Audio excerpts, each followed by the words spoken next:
WSFM re go dumedise tsatleng la ka tseno la bobedi wa di 8 of August 8 2023. I hope and I believe for you had yourself a wonderful time, and then from too many of us ba responded to the shutdown yesterday. I hope for it was a lengthy weekend, by the way, you know, unprepared and unplanned. But anyway, today we are back, and we just want to go with you until the hour 9 for the things that you are going to be doing. My lost and found girlfriend, she is here today. An excuse.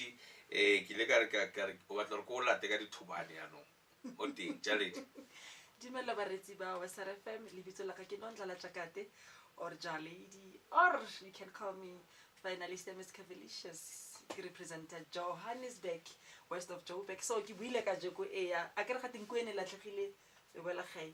So ke buile baretsi ba WSFM re buile. Yeah. And then re tlo go nna le lona until the hour 9 o'clock ke community wellness show.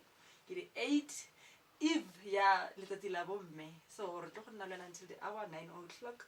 And the content, rest assured, egalo. Today, without any waste of time, we have the lineup with Jalady. We have our junior king, provincial commissioner, utlemo studio mo west side today to say, ke batla go lo begela gae gore go tsamaegile yang loeto laka le tsabele yang. No, he is here, and then we already here, and then we'll be starting in on time. And then the second segment, we are having Dr. Caroline Sitsiba, one of the members of mayoral office at Koren West, but hardly on that note, or on personal capacity, because of we are interested on her life. Hopefully, Jaledi ke khwedi ya bomme, and then every finding out or in fact it's a month of celebrating a romance.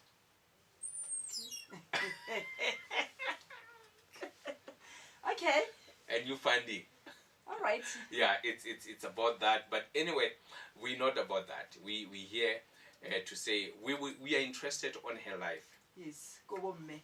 Yeah, as me, what she went through, you know, what she, and out of that, I said on the post that she took her obstacles. Yes, I did a success. I did a stepping stone to her success. Yes. Right. So I know for most of women, and lots of women are going to be motivated with a story. And then for this one in particular, we want to encourage the young people to say, it is never too late. Whatever that you want to achieve, you can still achieve it. There are still young people that want to pursue, or young people that are going through pursuing their journeys of life. And then and Mduduzi will be encouraging those young people that are there saying, we are giving up in life. Exactly. And Pastor Ngosi, speaking of the journey, there is one thing from a distance, you will always think, man, green, you can take that aside green is because that's a journey. Yeah. It's something it's very challenging. Something sometimes how Roberto sorry man. Yeah. Because kibua from experience, because hona nong ke join le journey ya journey. So I've skinale matata ke feel gore na mo ke a tlogela. So and then feeling it nothing, but it doesn't mean gore tshwantse o latele. Yeah. That is why how you gore feeling ya tla wa check gore man ke mang ka bua le ene so rata gone go nkgopotsa gore kana why o simolotse leeto to start with. The greatest thing when a lady it's that people do not bear or think about. It's the independency part of it. Yes. We are creatures that are created to be interdependent. Interdependent, I need you, you need me. Exactly. A little word that you can say to my life, it will drastically change my life. When I say that. But now, it depends on, are you that person that is also going to learn? And I'm glad that in your journey, there are lots of things that you have learned. Yes. You know. And then and also Mduduzi, and then Dr. Caroline, but gore ruta go le gontsi in those things, gore what did they encounter in life, how did they help out, gore ba overcome their obstacles and challenges, and then to be where they are today, and so forth. So it's a great great opportunity and great thing that can be also to encourage somebody that was giving up. Yes. No, but the change of frequency number like 062 200 622 and 062 200 622, and rest assured you can see so le gore spend 2 hours le jale le moruti. Right. And then re tlo khona go bitsa our guest to come on the studio, sit with us, and then let's have a coffee and biscuits talking about a wonderful thing that is called the journey. Yes, thank you, Moruti. At west, what's inside?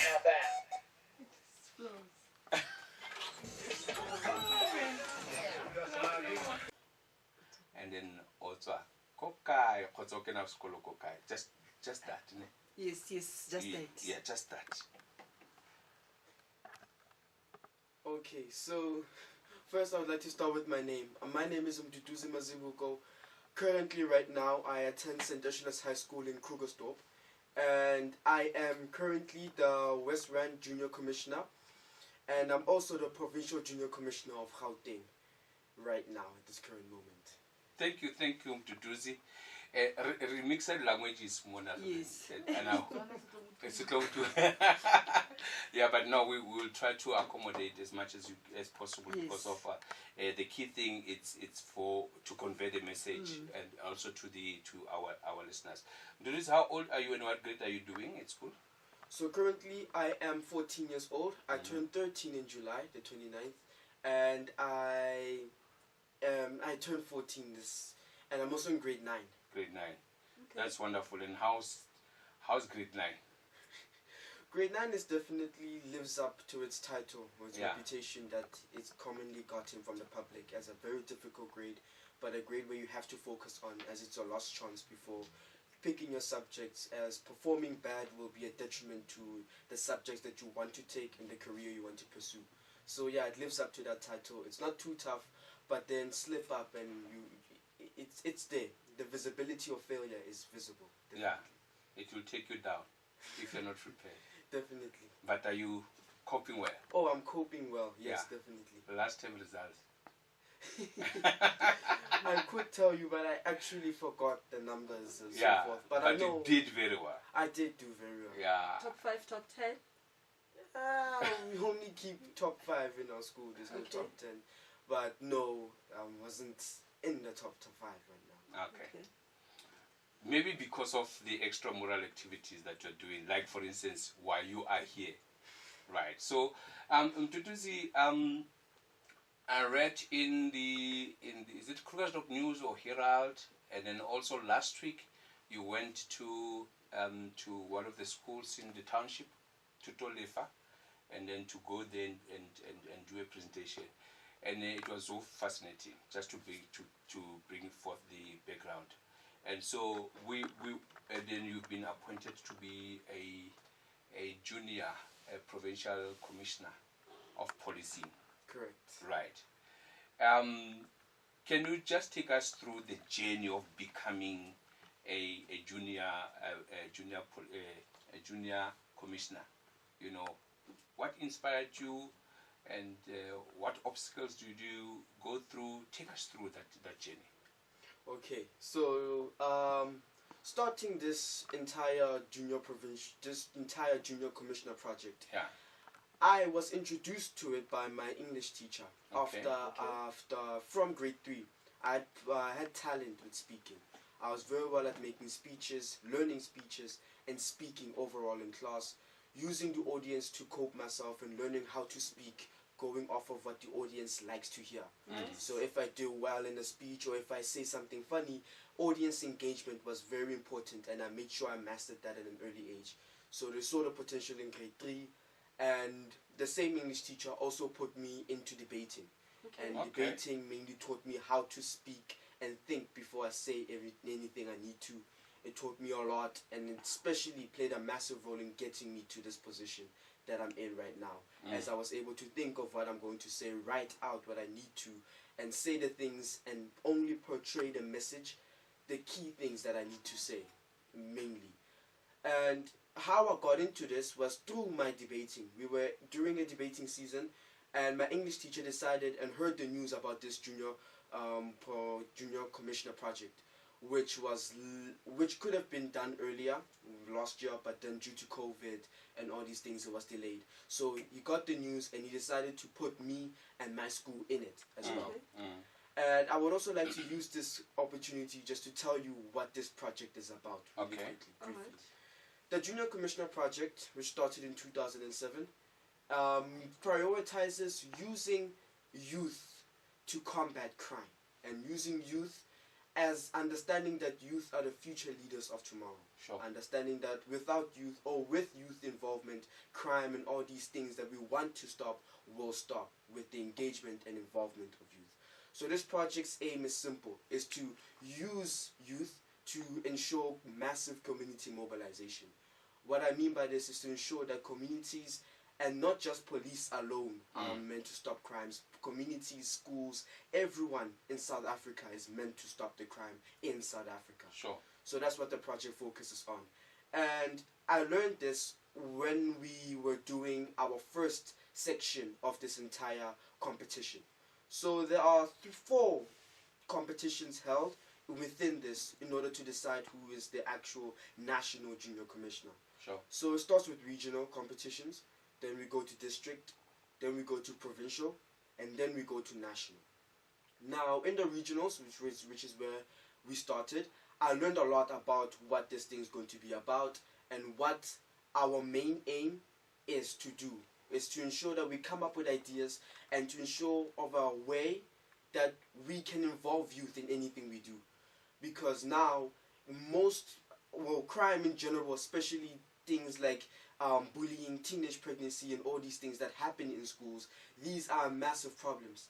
And we are very much aware that school is the foundation for anything or any person in the future. An adult right now is most likely a product of what school they went to, Sure. how they were taught, and all these things, and what they were exposed to during school. So definitely this project revolves around using teenagers and using school itself to implode awareness, to make sure that each learner in each school is aware of what this project is about and why we need to include this project. So we got into the regional competition. It was in Krugersdorp, and I won with the 4th place. So there were 4 roles in this, which is the station commander, the visible commander, the detective commander, and the services commander. And I was the services commander. I then, from there on, made sure that I listened to news, and I made sure that I keep up with what's going on around everywhere. As being part of this revolved around knowing what's going on in schools right now, and going on then, and what's going on there. So after the regional competition, after I got a grasp of what this whole thing is about, I started making sure that I improved my practice, and I started improving how I'm able to learn more about these things and how to prevent crime better and more efficiently. That's how, and that's why, as the junior commissioner, and I have my teams as well, the other district commissioners of each district in Gauteng, we are planning on using, and we are using social media platforms to spread awareness about crime, as we're very much aware that the youth of South Africa today is very much kept up with technology. Sure. So using social media platforms, which mainly host cyberbullying and bullying and all these sorts of embarrassments and all these things, using that platform that causes all of these things for a better use, making sure that we spread positive news, we spread awareness about crime, why our project will help stop crime in youth and prevent it. Because like I mentioned earlier, that's the main objective of the Junior Commissioner Project, is to prevent crime among schools and among youth in general. So as junior commissioners, I learned that it's very much important to not only keep up with news, but to ensure that I knew what I was talking about, to research daily, to understand why these things are happening. What's the cause of teenage crime? What's the cause of all these things? And there were many causes and multiple reasons, like background of each student and so forth. And I got a lot into that when I visited Tutolefa Secondary School in Manseville, where my role being there was to help explain and show how including sports in schools can help with not only learner engagement but can also reduce teenage gangsterism and bullying and all these things. What we mainly went on then was how including sports like chess and soccer and netball have an impact on the learning and the learner and crime prevention, teenage crime prevention in schools. Like for example, chess. Chess is a game, it teaches students about the importance of thinking before you take action. What it prioritizes is, once a learner plays chess, and since I'm a chess player myself, I could tell you that you have to be able to analyze what will happen after I make this move. What are the consequences or what are the benefits of doing this? This is a very important skill that including this in schools can very much help reduce crime, because what learners get into when they take drugs and all these peer pressure things, if they have knowledge of chess and if they understand how to play chess, they know, wait, what happens if I follow on with what my friends are doing? I know what my friends are doing is wrong, so should I do it? What will happen to me if I do this? Giving the learners a sort of opportunity and a sport to practice that will help them think this way regularly and better will be far more beneficial to them, because they'll be able to make the right decision at the right time. They'll be able to know to not do this and not do that, because they know the consequences and detriments of doing this and doing that. So we definitely made sure that chess is a massive sport in there. But also soccer and netball, that's also another sports, generally sports in schools. But moving to soccer and netball, soccer is more on the basis of giving students a platform to more or less express themselves naturally. I can very much say that in majority of schools, especially all over South Africa, soccer is a very loving sport. We as South Africans, we love soccer. We love this. So including this in schools, and when we went to Tutolefa Secondary School to promote the inclusion of soccer and all these things, we spoke about how doing this will give students a platform to achieve greater things with what they love. It's very much clear that a lot of learners and students all over, and it's very much a common concept that if you follow your passion, you'll be more likely more successful than someone who studied a road that they don't want to go into. And although they got excellent grades and excellent this, they will still do worse statistically compared to a student who does something that they have a passion for, because it's something that they don't mind waking up and loving. And sports are just an extracurricular that you can include in schools, that when included in schools, provide a platform for youth all over to express themselves the way they want to have fun, essentially. And the main reason why sports can prevent stuff like gangsterism is because it allows and gives the learners something to do. The main reason for all of these gangsterisms and drug abuse, substance abuse, is because the learners don't have anything to do when they're outside of school. They don't have anything to do when they're done with school. They don't have things to do during school. That's why sometimes during break, when they have this free time that they don't know what to use on, they end up relying and going back to those bad habits and just doing all these bad things. That's why when we decided that including sports like chess will provide something that they can do in their spare time, something that they can put work into, learn into, and effort into, that will help benefit their lives and the lives of everyone around them. Because to change to change a community, you have to start individually, and that individual then becomes better and then spreads on the news, teaches more and teaches more and teaches more. It's how it spreads. So we spoke a lot about that, and why it's important that I learned this is because I have a background on what being a junior commissioner stands for, what I'm supposed to be doing. I'm supposed to be providing reasons and points on how to prevent these things, but also put myself in the shoes of those who are living this crime. to understand that this life is an actual reality. Children are taking substances, learners are doing this, and gangsterism is happening.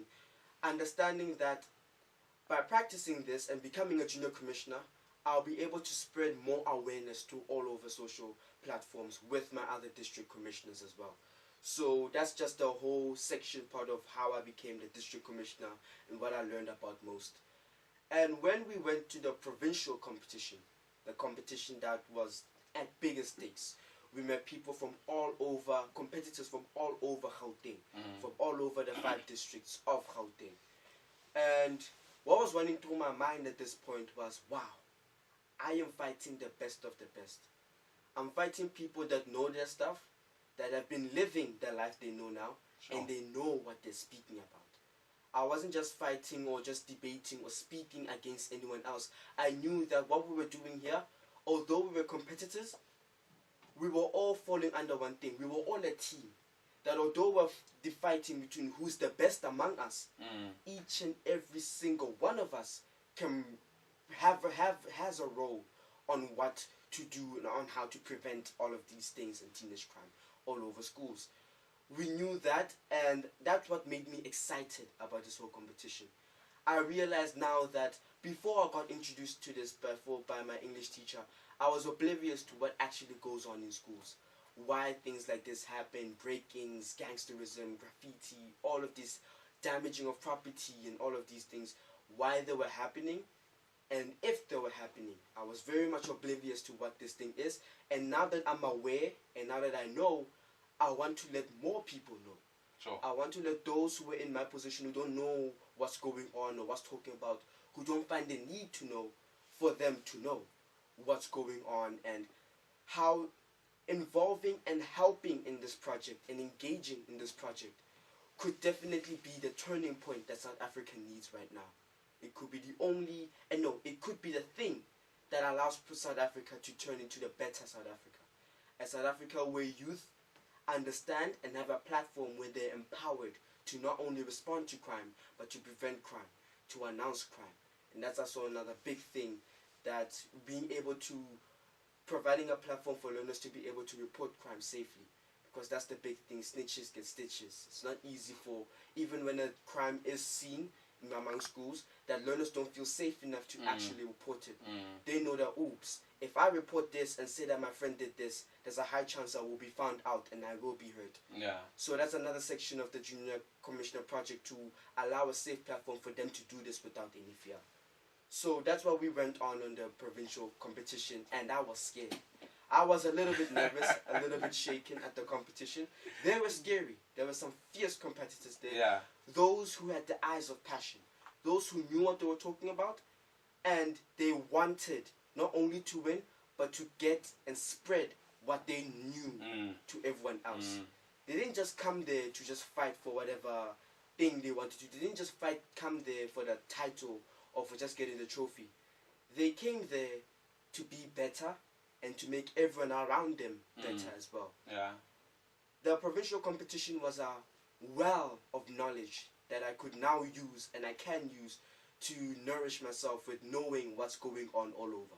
Because since you listen to all the other competitors and so on, I realize now that by taking bits of everyone's strategy, because each and every single one of us had different plans on how we would prevent crime and so on, by taking all these different strategies, you could somehow create a plan that actually is realistic. Yeah.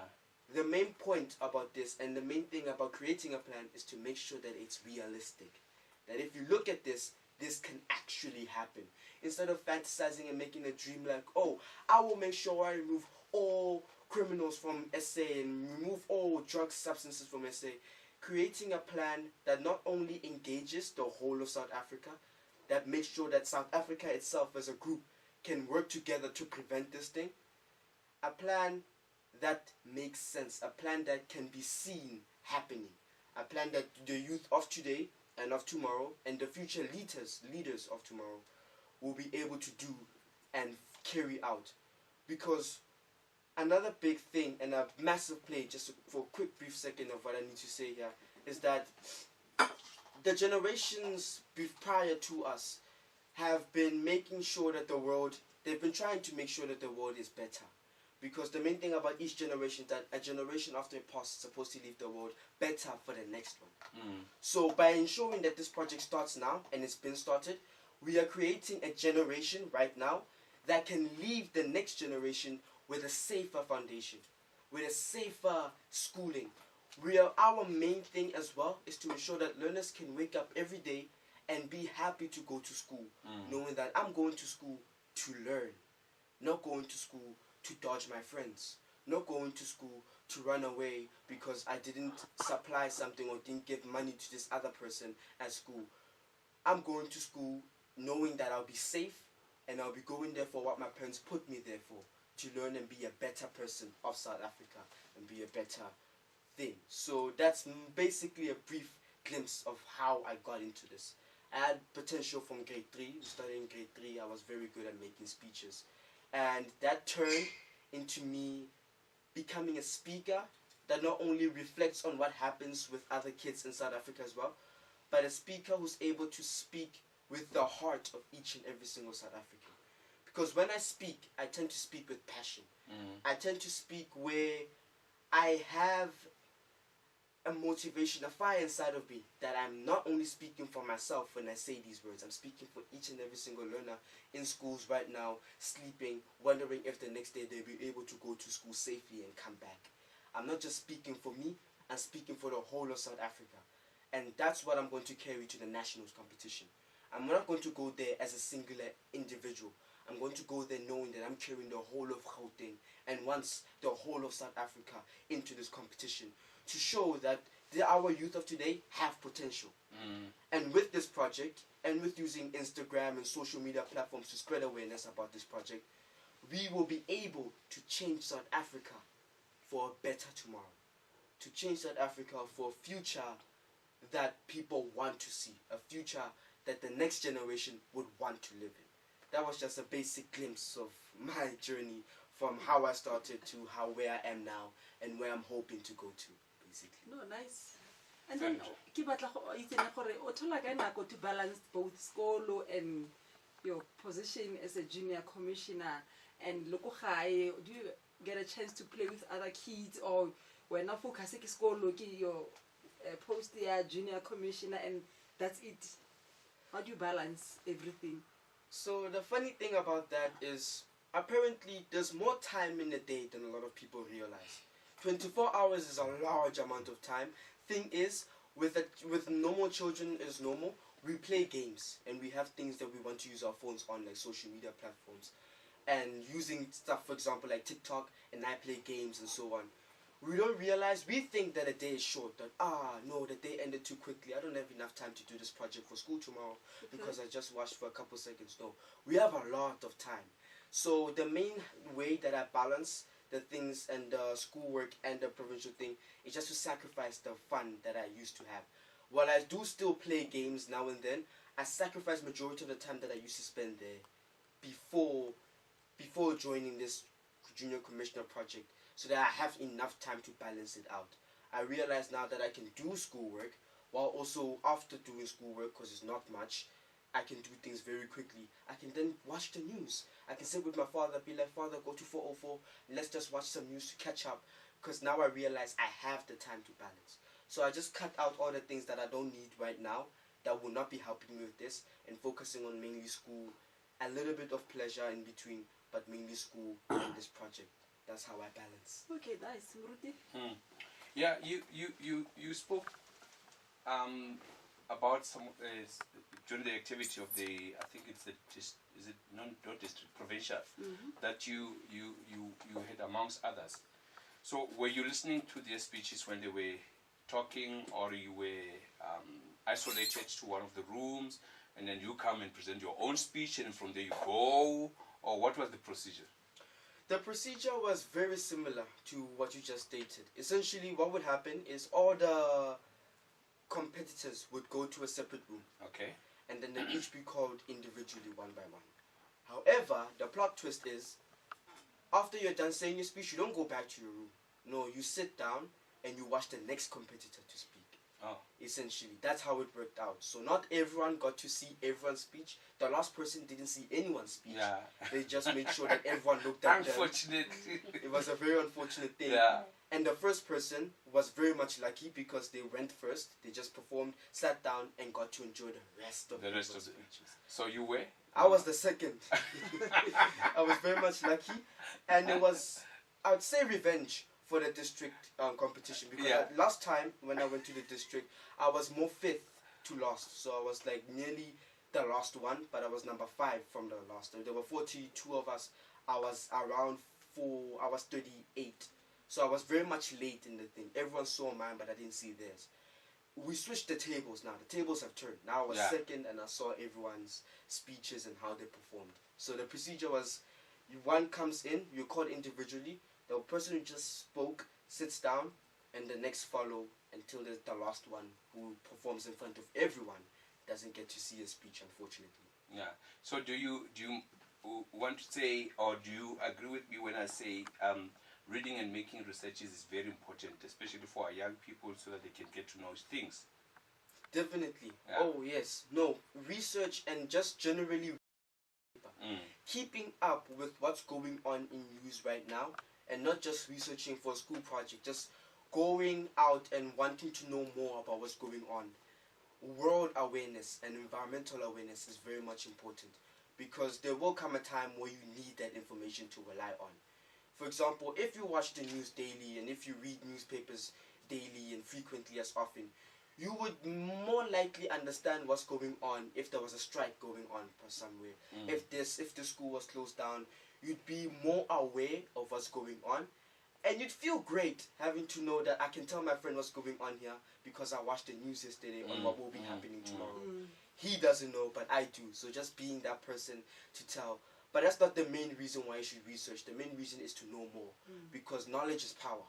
Having this knowledge, even though you might not find a purpose for it right now, there will be a purpose for it hidden from you right now that you will need that knowledge for. Not all of us know what's going on, what's going to happen tomorrow. It's all, life is just a game, essentially. You just go with the flow, and you can't prepare for everything, because life doesn't prepare for you. So being sure that you have the knowledge to go back on, and being sure that you know anything and everything that you can, you'll be ready for more or less anything that comes your way, because you'll either have heard that it's coming, or you'll be ready to take it down with the knowledge that you have attained from watching the news and just researching, Googling about stuff recently. From listening to your expression, it looks like your teacher did a very great job in terms of building confidence in you, and also to express voice projection. You know. So can you advise some of the things that your teacher helped you with? Okay, so my teacher, my English teacher, I love him. He helped me to not only be confident, but he taught me how to use my voice. So this is my advice, a quick clip. This is my show now on how to be a better speaker. Right. By Mduduzi. Own it. Let's get to it. So first step is to understand how to speak. What I mean by this is understanding that you have to be able to think before you speak. When you think before you speak and slow down to realize that you have time to say what you want to say, you will feel more confident slowing down than speeding up. Because what a lot of students suffer with when doing speeches is they speed up. They want to get this thing over and done with quickly. And that shows that they're nervous because they want this thing to end. If you slow down, take a moment, breathe in. I know it's advice that you've heard everywhere from your friends, breathe in and out. But it works because now you realize that you have time to think about what you're saying. To say what you need to say properly. And another thing is changing your pace of speech. Your pace of speech is very important in terms of getting your message across to your audience. And depending on your audience and how important the message that you're trying to get across is, you're going to need to adapt your rate of speech to this. To just help you understand better, slower for more deeper meanings and for more realistic and more important messages that you want to carry out. Faster-ish tone and frequency and speed when trying to get some general information out. Information that everyone knows, and just trying to get basic speech out of the way, basic talking, basic words, but the deeper meanings you might just have to slow down for your audience to process. And the last step for now, is expression and body language. You see, when you perform things outside, human beings have been born with a special, unique ability to sense the aura of the person they're speaking to. If I speak to you, but if I'm not animated, if I put my hands down, stand like a brick, a tower, and just speak at the same tone and same everything, you'll hear me, but you won't hear me as well as someone who's animated, someone who uses their hands and gestures more often, someone who's able to change their voice of speech and use their hands and body language, who's able to move, look around at the audience, because that's how you get audience engagement. The audience loves someone who's able to capture and control, someone who's able to get the attention that they wanted to start with and then use that attention and keep it, sustain it. That's where gestures and body language is. People are more willing to listen to someone that they see is more fun to look at. Yeah. I know that sounds strange, but the more fun you are to look at and the more your voice is more fun to say or sound, listen to, the more people will be most likely to listen to what you're saying, because you give them a reason to listen to you. Sure. It's like watching TV. It's TV, it's all for entertainment purposes. Our brain sticks more with the release of dopamine, and it sticks more with fun, basically. That's the basic term. So be more fun, be more relaxed, able to change your speech depending on your audience and so on, and able to use your body efficiently. Your body is a tool to speak. You're not just blessed with a mouth, you're blessed with your face, your eyes, your hands, your chest, your body, your whole movement and lingo. This plays a massive role in how you speak and how you convey your message, for everyone listening to you to actually want to listen to your message and for your message to stick in their minds.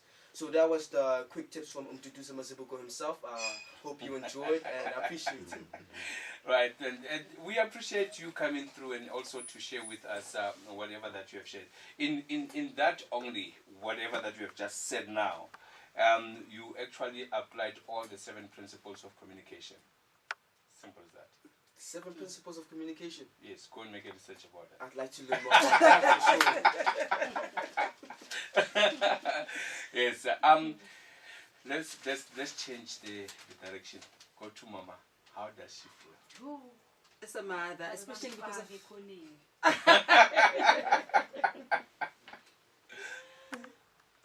okay, Mama. Reteng, ke re kopodi mo sa baretsi ba bolela gore ko ena mama wa ga Mduduzi. Dumelang baretsi ba WSFM, nna ke nna mme Mazibuko, ke teacher ko FJLS Primary School, ke nna mme wa the Provincial Junior Commissioner. Nice. Yes. And then Mama, you could try Mari as a mother. Yo, Mushimano unkira motlotlo tota. I'm very, very proud of him. Yes, we fight a lot. We really, really do fight because he will be busy on his phone. Homework, is it done? Is it done? Is your speech ready? And so on. But only to find out, no, sometimes I'm busy on phone. I'm busy at all. I prepare speeches or research for the homework. So, but as a mother, you are never too sure. You can never be sure for one whether it's right, especially like so, but all in all, I'm very, very proud of him. No, that's great. And then ko bo mama o ka re fela ko bo mama ko gae gore especially ba le gore bana le bana, and then abana ba feel gore bana direction or bana le direction ba re gona le ntho e leka gore ba a supporta yang bana ba bona. How can you give advice ko bo mme ko gae gore ba etsa jwang gore le bone ka moso ba nne le the future juniors commissioner? Yo, the advice that I can give to the parents ko gore go tatsa ngwana wa gago, even if they are not doing well at that moment, tell them that they are very important. Tell them you love them. Tell them you are proud of them, even if they failed. You know, sometimes when you lose hope, so and then you won't be able to assist. But I'm proud of you, even if you are not doing well, as long as you did your best. If that what you did is your best, then it's fine, because there's nothing more you could have done. But if you somewhere, then it's a problem, because you will always hate yourself for not doing your best. So I advise parents to please love their children, love them, but also reprimand. Yes. Wrong because apole I said bodile I sajega. Thank you, Mathata. Yeah, lad. And then e re re komeletse nyana re tlo re ba re tsebane ba reng go gae, and then from there be re le fa chance go letse shout out ko di chomeng tsa ga wa itse ke in future what president rena ka osane, and then le mama go ge ka osane tla ba re ngwana lo ka go timela ke ngwana ke o le president re tle le melaetsa ba re tsere bana ba reng go gae.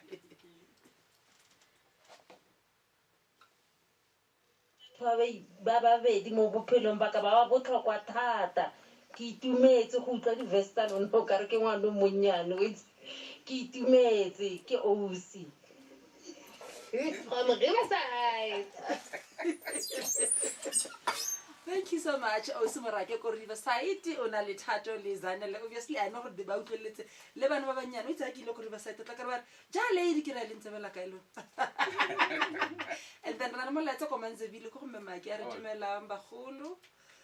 So yes, and then ke tlo go le fa le na le 4 minutes fela e setse gore le fela le te di shout out ko gae gore ba re ba lutlweletse gore re ko WSFM re mo ka Gismole. Re stata kae ka ngwana re ka mama? Steri. Steri slota 4 minutes o tla mama so bui. Okay, quick shout outs, fella. One to my teacher for getting me into this. Seconds to my friends for their support, my school, my principal, all the staff members that gave me emotional support for the provincial thing. Also my family from all over, and of course my other district commissioners and all the competitors that I had, as well as the police. Thank you so much. Alright, tshwanelo na gonna brief short. And then mama? Yo, can I shout out to you to number Oh, one? yeah, shout out. Number one, shout out to my Skim Saga. Yes. Skim Saga, come 17, in Mr. Nkosi, Skim Saga. Shout out to and then my hubby, my colleagues, come 17, I keep on about to plan Limuruti, Limuruto Mubaraki Muruti Masike, shout out Muruti, Progress Kuzayo Nomsa, to me hope, yeah. And my friend Barkimangana Cabello. Thank you So much. No re lebogetse go ba le lona o itse gale ke gopotse di conventions tse so plus gale ke le ko On the other side. on the other Yeah, side. yeah, the last thing that I'm gonna ask you, keep on doing the good work. You are doing a very fantastic job. I was telling your mom one day, Kane, this is my thing. You know, I used to be a junior town councillor of Mohale City in the 1990s, and then I'm taken from the debates and the public speaking. I know the principles thereof. So I was so much excited when I actually found out that you are actually in the same field and then and you are doing the best and you are doing good and great. You know, so keep on holding on. It will take you very far. You are only grade 9, but the expression, it's so enormous. It's like somebody that is about to give out to from grade 12. You understand? Yeah, going to tertiary. You know, so keep on doing it. The plan that you have now, I would really encourage to move with it, and then you will see grade 12 will be just nothing. Will be just A walk in the park. yeah. It would even think to say that it's grade 9 because of you've got strategies, you've got plans. If you master the time, child lady, if you master time, and say in the 24 hours I only sleep 8 hours and I've got another 16 hours to work on, you will be victorious in life. No, I appreciate their wishes, and I'll make sure I take that morals and values you've given me to heart throughout everything I do, throughout school and everything outside. Yeah. We will read about you. We will see you in big screens. We will see you, we'll listen to you on big radios, commercial radios. And then we will see you one day in Parliament representing the young people of this country. Especially a black child. A black child with knowledgeable, with information that will be required and the wisdom that you are going to apply. So that many of the young people will see that everything that seems to be impossible, it's possible. Yes, especially when I fight for my national thing, I just know that I'm not alone anymore. With your support and everyone else listening, tuning into Westside FM at this current moment, I need your support too, to fight for the nationals. And you might even see me there on the big screens, like he said. What's the national? The national is sometime in September, but the official date hasn't been released yet. Okay. But until then, I'll see you then, and potentially you might see me on ENCA, some 404. We never know what the road and life has planned for me. But just keep following me, and we might go somewhere. We will create also platforms for you. When we have any event, you'll get invitations to come and encourage young people. That's a promise from me. Especially a boy child. That's a promise from me. I appreciate it. Thank you. Thank you so much. Yes, Butwetsa WSFM FM, Mduduzi, Mazibuko, one of our own in the West End that actually came to visit us in the studio to tell us about his journey. And then we appreciate that actually they made time to come and talk to us and talk to you as a listener and encourage this young person that is standing in the corner. You know your child is not at home right now. They're somewhere in the street. And then with you listening to what Mduduzi has been saying, surely it sparks something in your heart to say, I wish my child was here. But it's never too late. Everything has the beginning, and then in the beginning there's always a progress, and in that we are saying we are going to create more opportunities for Mduduzi to come and help another young person from the corner. And surely we know that one stone in a river, it causes ripples. Abankud. One stone in a river, it causes, when you throw a stone in a river, it causes ripples, and then ripples reach, it spreads. So we believe in that, to say that one opportunity given, for sure Mduduzi will be here, and we will be talking to a lot of young people, reaching them slow by slow, one by one, and one to one. Yes. Right. Thank you so much. And then it's 2 minutes after the hour, 8 o'clock. We are really proud. Kawana Mduduzi and keep on shining. And osa shine only one. Otele baba mbaba kumaraho ba le baba na le potential o shine le bone. And then re tlo go tsamisa ka TDJX yes, I made it through it all. So Moretti, send those messages until 9 o'clock, and then come to the start until 9 o'clock. Yes, we are having another the next guest. Yes. Caroline Sitsiba, Dr. Caroline Sitsiba. She's in the building already. Yes. Right. Okay. Thank you so much. Put it into